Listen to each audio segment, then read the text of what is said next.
Ronnie Petito with PPTC Fitness, and today I want to talk to you about helping your lower back out during the deadlifts. I know, I was scared back in the day when I first started, before I even got into knowing what my degree was about. I'm in college, I'm trying to gain strength as an athlete, trying to gain the most overall strength, and what would be better than deadlifts and squatting. But the thing is that I'm always sitting there going, man, I want to play baseball, I don't want to get injured. So I was thinking that deadlifts and squats were going to hurt either my knees or my lower back, especially deadlifts on the lower back, because it just does not look like a safe movement, right? It looks like you're putting a lot of strain on your back, and you can if you do it incorrectly. I find a lot of the times is that we don't brace our core and actually get ready to pick the weight up off of the floor the right way.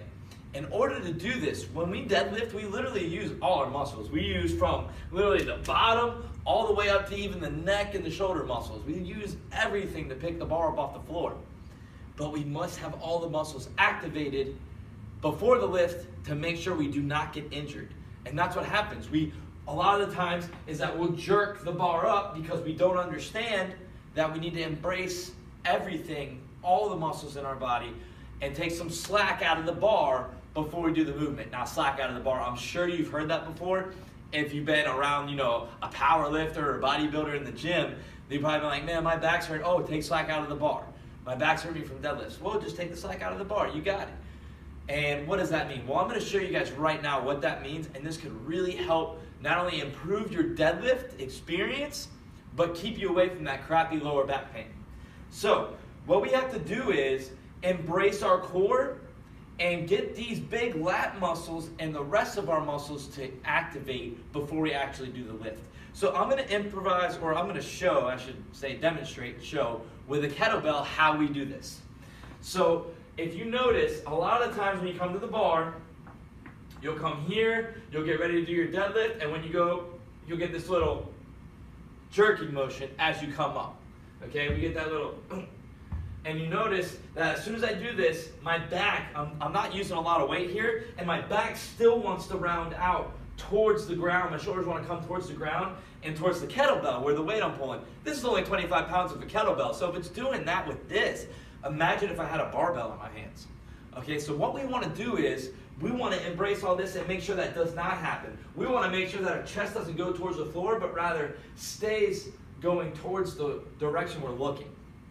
So we don't want to bend over. We want to keep that back flat. So what we're going to do is, when we go to get the bar, or in this case the kettlebell, what I'm going to do is, before I go to pull, I'm going to look up a little bit, and I'm going to bring my shoulders and tuck my lats down towards the floor. So I'm here, and I'm going to bring my lats and shoulders down towards the floor. Now notice, in this position, if you're doing that at home, you'll feel it all squeeze in here. Your lats will get really tight, and you'll get a good embracing feeling in your lats, like you're ready to do something with them.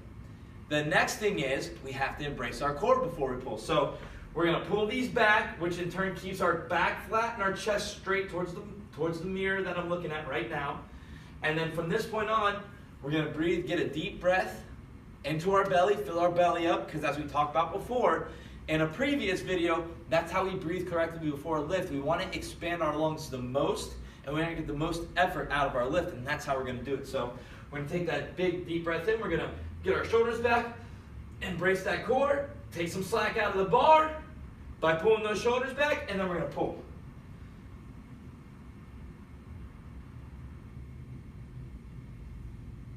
Notice, I have a nice smooth movement going up on the way up. So I hope everybody understands what I'm talking about in this video.